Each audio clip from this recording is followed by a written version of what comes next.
So there's mystery alongside with a slight betrayal that's going on with all the Exorcists, but can they even keep a lid on it before they even start fighting amongst themselves? So this is episode 2 of Blue Exorcist Kyoto Saga, and gotta say that, like, just admiring from what we said with the first episode as well. God damn it, I love this bloody animation and the animation style that they're going for this show. I think that's safe to say that A1 normally makes most of their shows look really goddamn pretty, but some people and all that have seen the original Blue Exorcist as well. God damn it, for some reason they just really love making this show really pretty and every character alongside with it, as well as we see them all going to Kyoto, and also as well Bond's like household alongside seeing his father and his mother. So when we arrive here, everyone's still not very trusting of Rin, of course, losing all the blue fire and everything. They're like, no, he's a demon, can't trust him, which was a lot of the things that they were kind of addressing in the first episode as well. It's like, as it was a little bit janky for a lot of people saying, oh, it's been a couple of years since I've actually seen this material or even read it,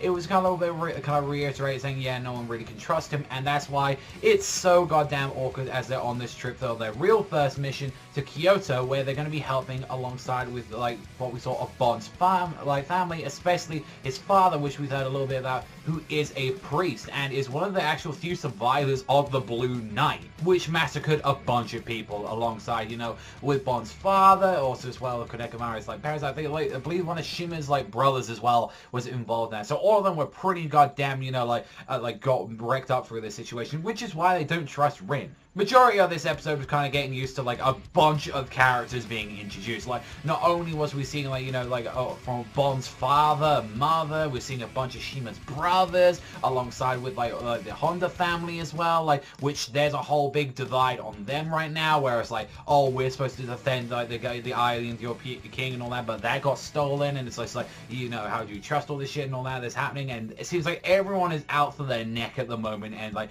not everyone's trusting, and clearly see that no one really trusts Rin, not even the people that are, like, actually supposed to be in charge of them, where it's just like, just go, like, just pick up trash or something, and it's just like, do something, and he can't even take care of the injured or anything. He's just there to, like, we just gotta keep an eye on you, that's all we gotta do, just take care, bruh. And then, like, kind of, like, Rin's, like, a little bit upset, and funny enough, like, he meets up with Bond's father, and he's just, like, drunk, and he's enjoying himself. He's like, no, everyone calls me a good for nothing priest, I've just been busy.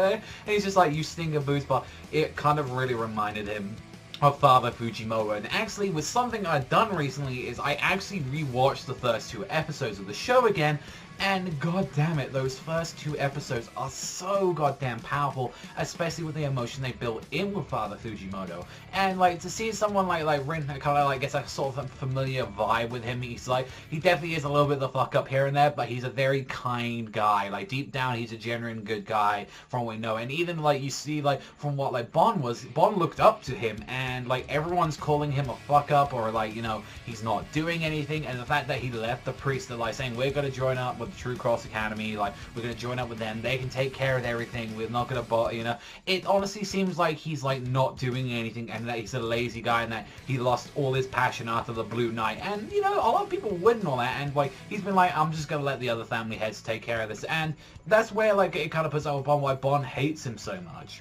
because he's like, no, I want to make our family great again, I want to bring back that name. And it seems like, you know, something's going on with this man and all that. Like, you know, he's been doing something, and he's a very chill back, relaxed man, but something clearly is, like, kind of weighing him, if anything, and all that. And, like, even the fact that he knowed immediately that Rin was a demon, he saw the tail and everything, and instead of, like, you know, saying, oh, he's a monster, he, like, opened up to him, and he was just, like, being a genuine nice man. And that was something that, you know, kind of appreciate from him. And it's just like, even with Rin's clearly throughout the entire motive and all that was just like, he wants to make up, like, with Bond, like, he clearly said that to him. He wants to make up with everyone else. He wants everyone to trust him and definitely, you know, get him to like him again.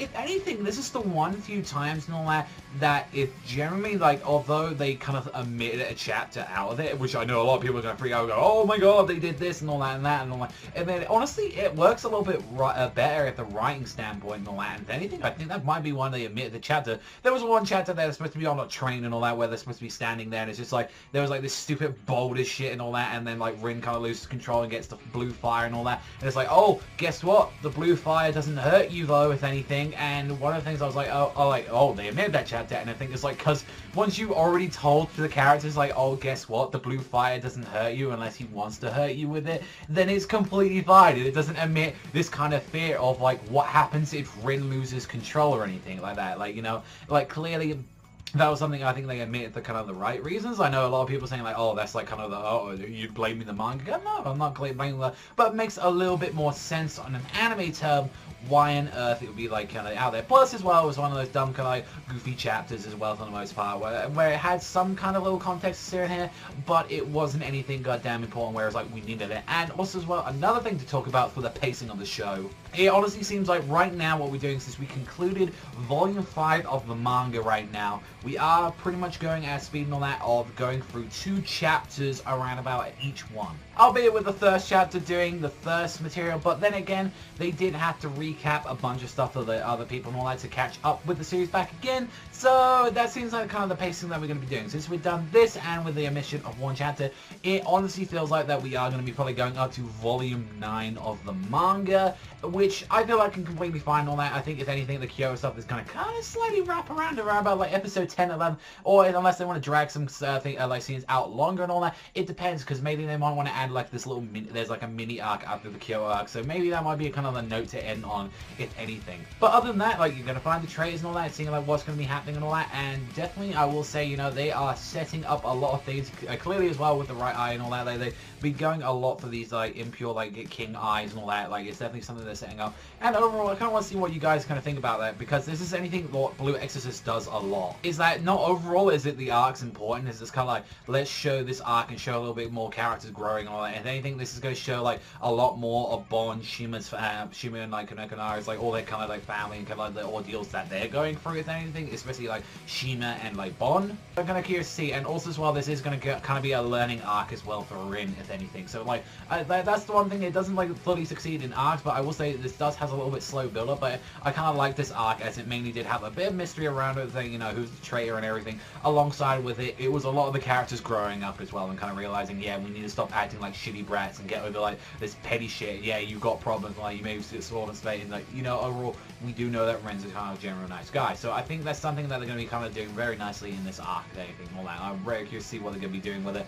But that's all from me though, so let me know what you guys think in the comments down below. What did you think about this episode and all that? What do you think about the pacing? Also as well, what do you think about them making a chapter? Like as well, if anything, this is the one few times that I can actually say I actually think this is better for like kind of like a more of a writing perspective and all that. Like I think like overall and all that, like, as I didn't think about it fully through, but then again, she was writing as, like, when you're doing it on a monthly basis and all that, and you're writing a continuous story, and that, sometimes you don't think about the overall, like, you know, arcing thing and all that, and overall, it was, like, goofy fun chapter, like, at the end of it, with some, like, serious stuff, and like, kind of around at the end of it, so, overall, and all that's kind of the gist and all that. I did enjoy the episode a lot, and all that. I think, like, I maybe enjoyed the first episode a little bit more, but I will say, and on an end note, the ending song, it's fine. It isn't, no, like, I prefer the 2 other endings, though, to the show and all that, you know, ready for the takeoff and stuff like that.